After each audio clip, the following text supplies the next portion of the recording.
بسم اللہ الرحمن الرحیم۔ عرب ایک ملک کا نام ہے جس میں اونٹ بہت ہوتے ہیں۔ وہ یہاں سے بہت دور مغرب کی طرف ہے۔ اس میں مکہ ایک شہر ہے جس کے درمیان خانہ کعبہ ہے۔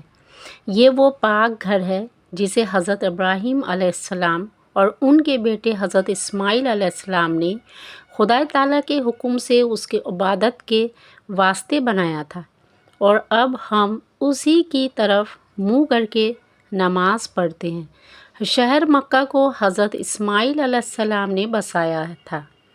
آپ بھی وہیں رہتے تھے اور آپ کی اولاد بھی وہیں بسی اور آپ کے مذہب پر چلتی رہی، مگر آخر کار ان میں بے دینی پھیل گئی، یہاں تک کہ خانہ کعبہ میں بھی، جو عبادت کا خاص مقام اور بڑا مقدس گھر ہے، مٹی اور پتھر کی مورتیں جنہیں بت کہتے ہیں رکھی گئیں اور ان کی پوجا ہونے لگی۔ اس وقت نہ صرف مکہ میں بتوں کی پوجا ہوتی تھی، بلکہ دنیا کے سارے ملکوں میں یا تو بت پوجے جاتے تھے یا ایسے عقیدے پھیل گئے تھے جن میں خدا تعالیٰ کے ساتھ اوروں کو بھی شریک سمجھا جاتا تھا۔ اس حالت میں اللہ تعالیٰ نے اپنے فضل و کرم سے حضرت اسماعیل علیہ السلام کے گھرانے میں ہمارے رسول کریم صلی اللہ تعالیٰ علیہ وسلم کو پیدا کیا، جن کی پاک تعلیم کی وجہ سے دنیا کے ایک بڑے حصہ سے بت پرستی کا نام و نشان تقریباً بالکل مٹ گیا اور صرف خدائے واحد ہی کی پرستش ہونے لگی۔ مکے میں حضرت اسماعیل علیہ السلام کی اولاد کے لوگ بڑی بہتات سے بستے تھے اور وہی سارے ملک عرب میں معزز سمجھے جاتے تھے، اور وہی خانہ کعبہ کے متولی بھی تھے۔ ان میں سے عبد المطلب ایک بڑا امیر تھا جو اپنے زمانہ میں مکہ کا سردار تھا۔ اس کے بیٹے عبداللہ کے یہاں ایک مبارک بیٹا پیدا ہوا جن کا نام انہوں نے محمد صلی اللہ علیہ وسلم رکھا۔ اس وقت عیسیٰ علیہ السلام کے آسمان پر چلے جانے کے بعد 550 برس گزر چکے تھے، اور عرب کے پاس ہی ملک فارس میں نوشیروہ عادل سلطنت کرتا تھا، جو بڑا مشہور بادشاہ تھا۔ حضرت رسول اللہ صلی اللہ تعالیٰ علیہ وسلم ابھی پیدا نہیں ہوئے تھے کہ آپ کے والد فوت ہو گئے، اس لیے آپ کی پرورش آپ کی والدہ ماجدہ نے کی، جن کا نام آمنہ تھا۔ جب آپ 6-7 برس کے ہوئے تو والدہ کا سایہ بھی سر سے اٹھ گیا اور آپ اپنے دادا عبد المطلب کے پاس رہنے لگے۔ 2 برس کے بعد وہ بھی انتقال کر گئے اور انہوں نے آپ کی پرورش کا انتظام اپنے بیٹے ابو طالب کے سپرد کیا۔ ابو طالب حضرت کے باپ کے سگے بھائی اور اپنے قوم کے ایک بڑے رئیس تھے۔ وہ آپ کو اپنے بیٹوں سے بھی زیادہ عزیز رکھتے تھے اور آپ کی خبرگیری اچھی طرح کیا کرتے تھے۔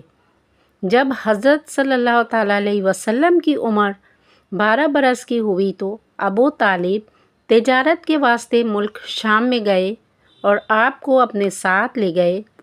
ملک شام عرب سے شمال کی طرف واقع ہے۔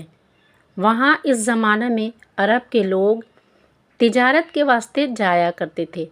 اسی ملک میں حضرت ابراہیم علیہ السلام اور دوسرے بہت سے پیغمبر ہوئے۔